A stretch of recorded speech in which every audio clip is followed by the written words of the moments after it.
Today we've got a great revenge story on an absolutely terrible neighbor who was doing their laundry. We'll get into that in a bit, but first, tried a new-to-me phone feature and ticked off a scammer. This may be more silly than petty. I just received one of those fake "this is Visa" calls that spoof a local number. I was about to hang up and block when I noticed the phone app said, "Try audio emojis," so I did. On my Pixel, you have a handful of emojis that play loud sounds for the emoji. Cheering crowds for the celebrate, fart noise for the poop emoji. I waited until the scammer connected and spammed him with cheers, boos, and fart noises while that little freaker tried to give himself a stroke, yelling over the top. I'd let him get a word in and start again. It lasted only about 45 seconds to a minute, but I really enjoyed it. I think anybody that has the time, patience, and willingness to go and waste these kinds of people's lives, their time, are doing other people genuinely a great service. Let alone the fact that being on the phone with them and keeping them tied up yelling over some stupid stuff like fart emoji sounds keeps them from being able to try to reach out to other people and annoy them. Just think about all those vulnerable grandma and grandpas that just don't know better that these people tying them up are saving them from.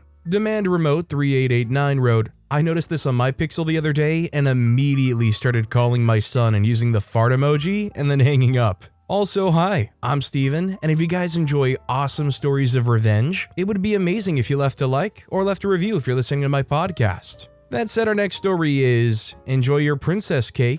Me, 30-year-old female, and my male cousin were born in July in the same week. My aunt was really cheap, so she would cry over how difficult their economic circumstances were and how she couldn't afford a birthday party for my cousin. My mom, being a kind-hearted woman, agreed to have a conjoined party for my cousin and I since the attendees were mostly family. My aunt's idea of a conjoined party was taking all the credit and asking for gifts while contributing as little as possible. Think bringing a pack of paper plates and napkins. On the first shared birthday, my mother decorated everything in clowns since it was a gender-neutral and kid-friendly option. I was a little bit blindsided on why my cousin was put next to me when they brought out the cake and were singing happy birthday, since when my brothers had their cakes, they didn't have to share with anybody else. Next birthday, it happened again and I started to feel bad. My cousin was way more popular than me, had a lot of friends that were coming to the shared birthday party, and instead of being my special day, it felt like I was the one interrupting his birthday. Next year comes around and 8-year-old me decides to throw a tantrum. I want a princess party. I cried until I got my mom to decorate with pink balloons, had a Disney princess in the paper invitations, and the best part, a pink girly birthday cake in front of me and my cousin. It was a bit awkward, but at least I got to feel like a princess in my day. You would think having your guests singing happy birthday to your kid in front of a princess cake will be enough for you to bring your own cake to a shared birthday party, but have I mentioned my aunt was cheap?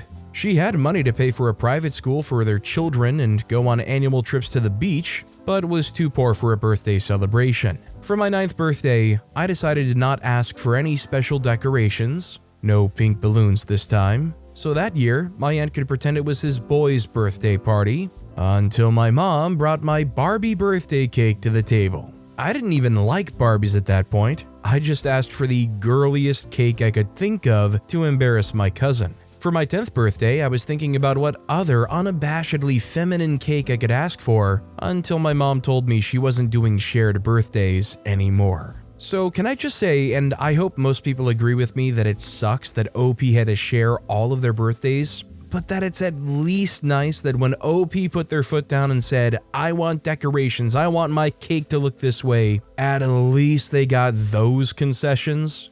Janie Small Beanie wrote, "Honestly, as bad as I feel for your cousin, you did good. If you hadn't raised a stink like you did, they would have gotten away with doing that to both of you for far longer, and frankly, I'm jealous he thought of that." Context, I have a twin brother, and my older brother's birthday is 2 days after. OP responded saying, "Oof, I feel for you, too many birthdays together." Looking back, I do feel bad for my cousin. He had no blame and yet he got the fallout of her mom's choice. Our next story is Husband Toying With Me. My husband's in the habit of getting random stuff from my closet. Sometimes he returns them, others he doesn't bother. I am absolutely sure he does this. When we're on holidays, items would be missing. I didn't know how to respond because if I started doing the same to him, it just might escalate. Well, I noticed that he wasn't careful with his wallet and not conscious of how much he has. So I would sneak in and get the amount equivalent of the missing items. On his birthday, I downgraded my gift to reflect my annoyance at this weird behavior of his. He is 66, educated with a very good finance-related job. I am 68, who is at a loss on how to handle this. Of course, he denies and denies, or I might report him to his GP that he's showing signs of dementia, which his mother got. I think realistically it comes down to one of three things. Either 1, they're absolutely lying to you for whatever reason it is.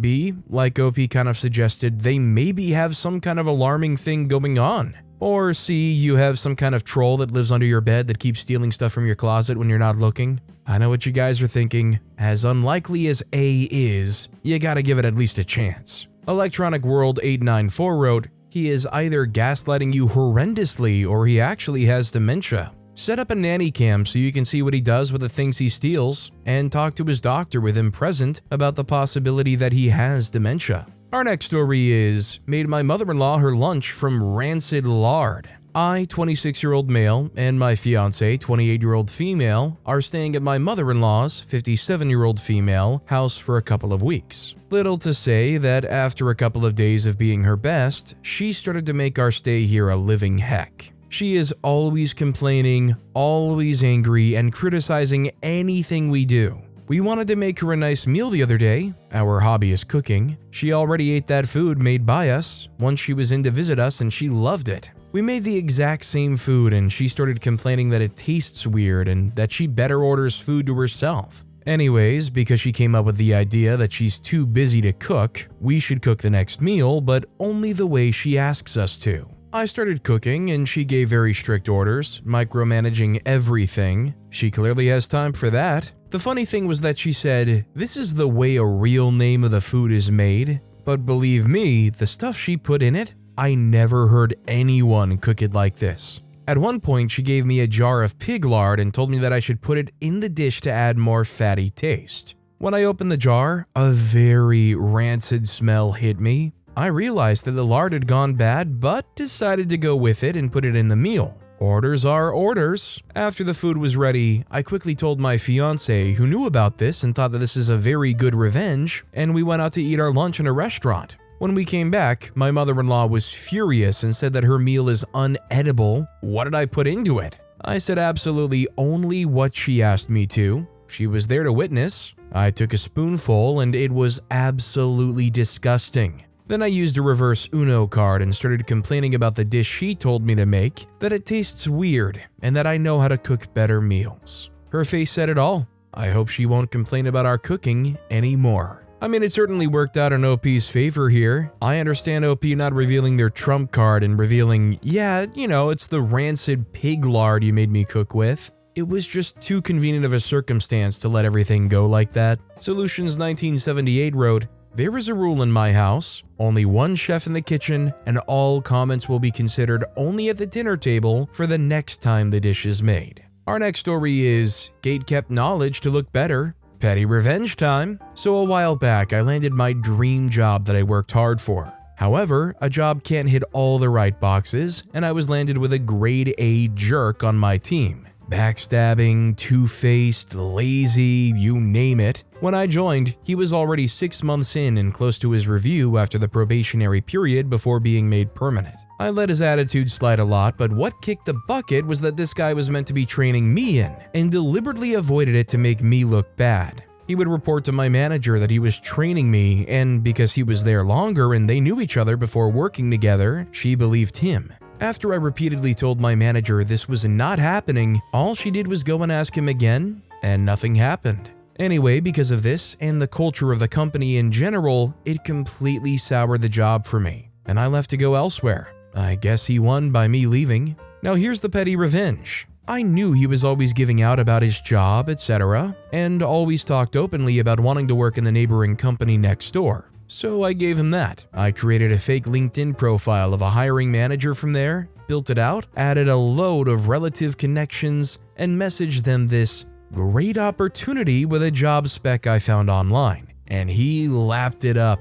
I said our HR will be in touch, which meant I had to create another profile to arrange an interview time with him. I said that there were very few available slots, and I deliberately scheduled the time that I knew he would have to run a certain important monthly meeting at his company. He naturally asked if we could reschedule, but of course, we couldn't. So he agreed to it, and the last step was asking him to come to security and ask for the fake hiring manager's name to interview him. For my revenge, I got him to take a day of annual leave on a day where it's expected not to be absent on once a month. Got him to dress up and prepare for the interview, wasting his time like he did mine, and embarrassed himself to the company he's been trying to get a job at for years. I would have loved to have seen the outcome, but all I got was a few profile views on my fake account from him followed by a block. That was enough for me. I almost thought reading this the way OP was angling it that he would be absolutely reprimanded, not just embarrassed. Honestly, it sounds to me like this guy maybe has a little too much security. Locked in a room wrote, that could be pro-level revenge if there was fallout with his job. Our next story is, loud neighbors got silenced. I used to live in a basement flat in Brighton, a city notorious for lots of young people who love to party. The flat directly above mine was rented with the tenants changing often. One summer, 2 young men moved in and immediately had a very loud, very busy party. That's fine within reason, but this party was still going at 2 in the morning on a Sunday night, and we had to be up for work in the morning. My partner went upstairs, knocked on their door, and asked them to keep the noise down. They muttered something and slammed the door in his face. Needless to say, nothing changed. By 2:30 a.m., we had had enough and decided to take action. A weird feature of our building was that everyone's electric meters and boards were in one utility room with access via a locked door from the outside alley. What the people living above don't know is that we also had access to that room via an internal door from our flat. So I slipped into the room and flipped the main power switch to their flat into the off position, killing their electricity supply instantly. The noise stopped and there was a lot of shouting from upstairs. They were in the dark, in silence, with no idea what had happened. A few minutes later, we heard the outside door of the utility room being unlocked and opened, and they located their meter aboard and turned their power back on. Soon afterwards, the thumping music started again. Again, I flipped their switch. After 3 rounds of this, they must have assumed that their music equipment was overloading their ring main, and they gave up and everyone left. Result, we were never bothered in this way again, and they moved out 6 months later. I'd like to imagine that they turn around and complain to the landlord where it's like, we're trying to just plug in some simple appliances and it's flipping the breaker. It's not even like a crazy amount of appliances either, it's like a vacuum and stuff. XLX Cobra XLX wrote, many years ago, my girlfriend and I lived in a duplex that had been a single house before they converted the garage and basement into a small apartment. The neighbors upstairs decided that since they were going away for a 3-day weekend, instead of just asking us to keep an eye on their place, we were relatively friendly up to this point, they were going to crank their stereo all the way up playing a local country station, and I can't stand country music. It was so loud that you could clearly hear every word spoken by the DJs, as well as every note of every song throughout our entire apartment. I was working 7 days a week at that time, 6 months without being a day off, and had to be up at 5:30 a.m. We put up with it, not realizing they intended on being gone the entire weekend, until 2 a.m. when I finally went outside to the breaker panel and flipped them off one at a time until the stereo shut off. Tuesday morning, our landlord called us because apparently their refrigerator was on that same circuit, to which I replied, oh well. Not my problem, since the alternative was to kick their door in to turn off the music, which the police essentially refused to do after we had called them. We didn't get along so well from that point on. This next story is, aggressive call center got a taste of their own medicine. So I enrolled in an Instagram contest giving my details in order to win a home security system. This was a bit dumb on my part, but the way their salespeople approached me was uncalled for. For weeks, I got called every hour, and when I picked up, they hung up. I blocked the number and they started dialing me with another number. At some point, I finally got someone on the line, asked them politely to please don't call me again and remove my number. They didn't. I used to work in business-to-business sales and even in a business-to-customer call center, so I am generally open to talking to sales. However, this dialer was set very aggressively. For those of you who don't know how call center dialers work, a system calls you first, and when you pick up, check if an agent is available. If no agent is available, they hang up. This is to keep agents busy as much as possible at the expense of the people in the list. So because I got sick of their aggressive dialer method and they didn't remove my number, I wanted revenge. I looked up all the phone numbers of employees I could find. I'm quite good at this and created my own list. In this list, I had the CEO, CFO, COO, VP Sales, VP Marketing, and all the people if I could find in my country and LinkedIn. I didn't discriminate. Interns, HR, legal, everyone with a LinkedIn profile I've added to my list. In comes my petty revenge. I've opened a clean virtual machine, used a VPN, created a fake Instagram profile, and subscribed everyone in the 50-person list to the same Instagram contest. Just imagine some sales agent calling and hanging up the CEO of a global home security company multiple times for days, only to be confronted with an annoyed boss of their boss's boss trying to pitch their services. Not to mention all the other employees I've added. They probably don't know it was me, and after a couple of weeks I learned you can block a range of phone numbers, after which the calling stopped. It's too bad I couldn't witness the calls myself, but I can imagine at some point they got some calls from employees who got sick of it and had to create a blacklist. See, I hear this story and I just think to myself, sure is handy to know a lot about virtual machines, VPNs, and the ability to essentially virtually return fire. Whoop-de-doo wrote, "Oh wow, that is next level genius." Markster added, "I know, this is the best story I've ever heard about getting back at telemarketers." This next story is Scare My Ex-Girlfriend and Ex-Friend. Not so much revenge, but satisfying nonetheless. Caught my girlfriend cheating on me with my friend, broke up.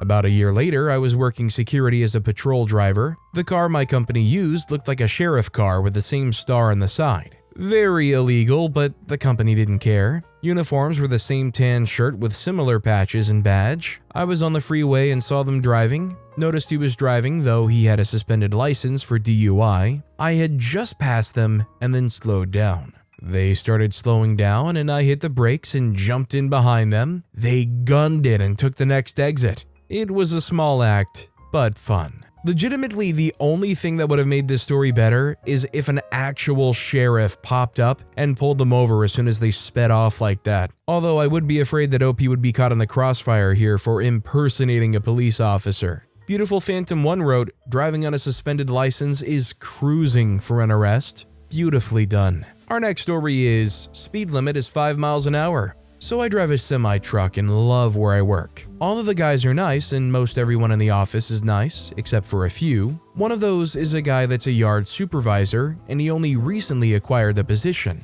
Now, most of us don't fly through the yard, but 5 miles an hour feels really slow when you have an almost 2 square mile area. Like, it's a rule, but nobody follows it. Our lot is a gravel lot and has a lot of dust in the summer when it does not rain. One day, me and a few drivers come in to drop off our loads and get the next task. It's like 12. We all get to where we're dropping our trailer and are unhooking, and he comes flying up to us in his yard/pickup truck, and he starts hollering at us because we're not doing the posted 5 mile an hour speed limit. We all exchanged glances with each other because obviously he was just going faster than that. We all just agreed and said, "Okay, sorry," and let him have his power trip.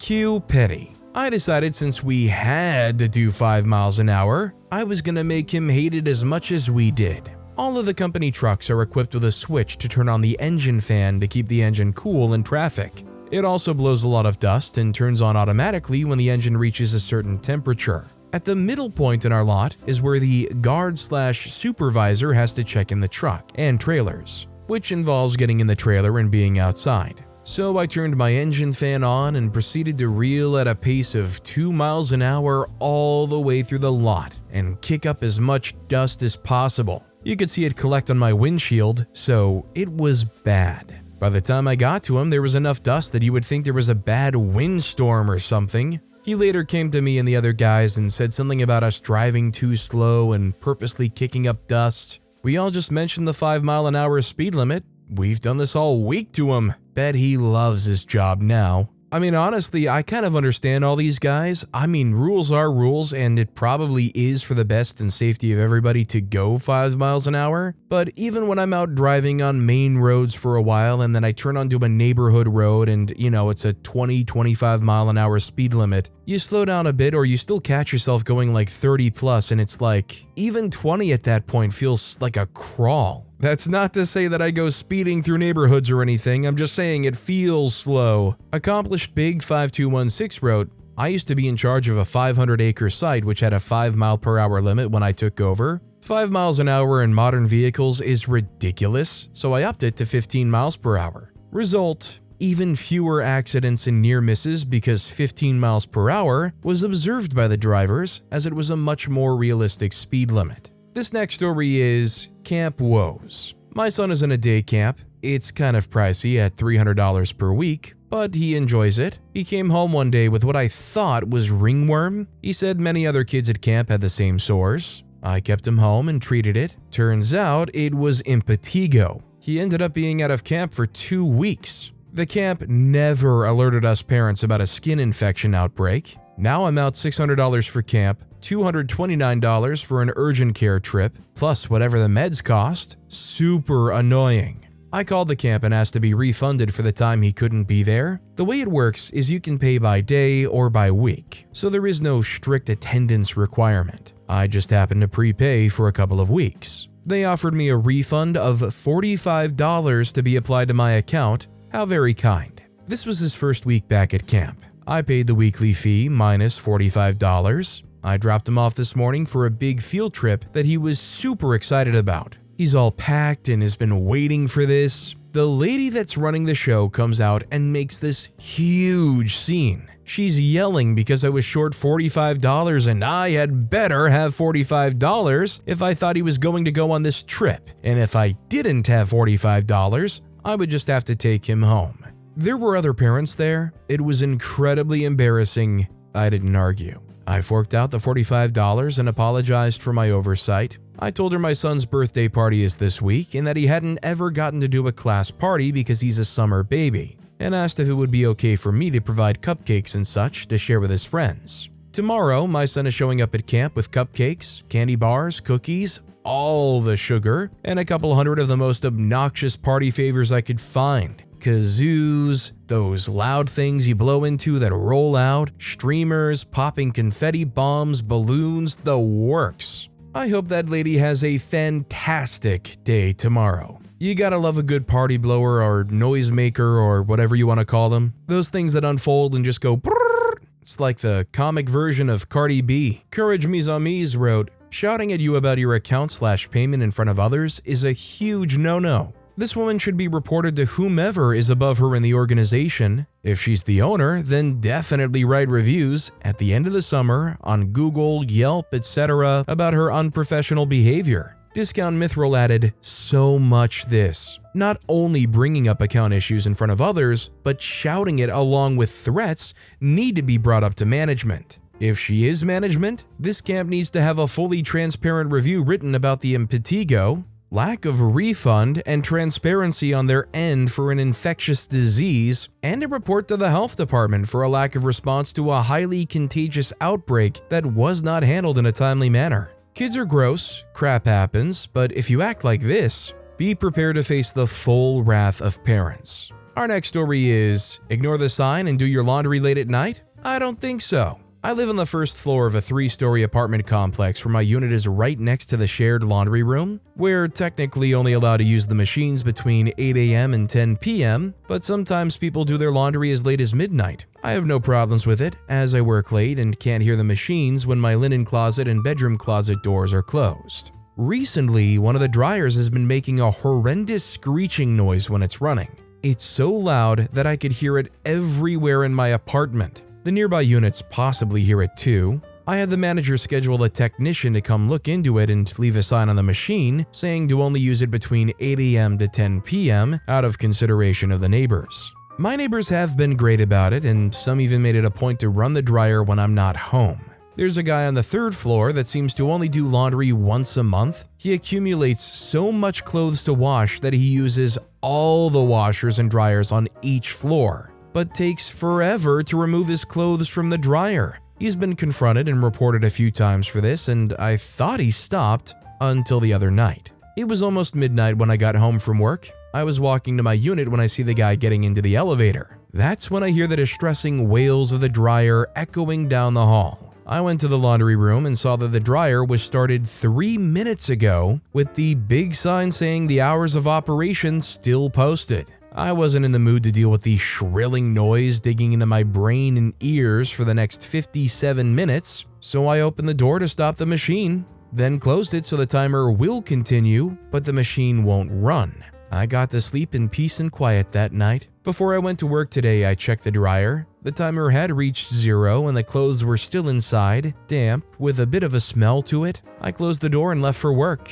I got to the entrance of the apartment building when I see the guy exit the elevator. I said nothing to him as I watched him walk towards the laundry room while carrying a basket. Enjoy spending another $4 washing and drying your clothes. Legitimately, I think it's one thing if you have your own washer and dryer and you kind of just leave it in the dryer for a day or so, but to do so in a communal laundry washer dryer? I mean, who does that? This person doesn't even value their clothes. Like, how easy would it be for anybody else in that apartment complex to just take all those clothes and toss them right out the window? Amethyst Talon 91 wrote, "The fact that he didn't even come get his stuff till the next day makes him the biggest jerk, and he deserves the revenge. It's really tacky to use all the washers and dryers in a shared place, and then also be slow to move your clothes." Meadows of Sun added, "It's okay. No one was supposed to use the laundry room at that hour, so who was he inconveniencing?" Our next story is, landlord tried to strongarm me into letting him into the home. Did not go well. A few years ago, we were in a small 2.5 bedroom apartment. The landlord basically never talked to us. We paid on time and kept everything neat and tidy.